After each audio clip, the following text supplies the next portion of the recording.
కారణం మనకు తెలుసా, పక్కనోళ్ళకి తెలుసా? చెప్పండి చెప్పండి. మన పాస్ అవ్వలేదంటే కారణం మనం చదివామని చదవలేదన్నా. పైకి మాత్రం పుస్తకం పెట్టేసుకొని చదివినట్టు నటిస్తే పాస్ అవుతారా? చెప్పండి.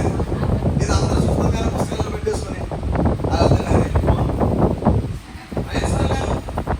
నీకు అనిపిస్తే నువ్వు చదివినప్పుడు చూసుకున్న తెల్లారి రాసిన పాస్ అయిపోతావు. ఇక్కడ ఉండాలి. ఆమె నీకు ఉండాలా మనసు?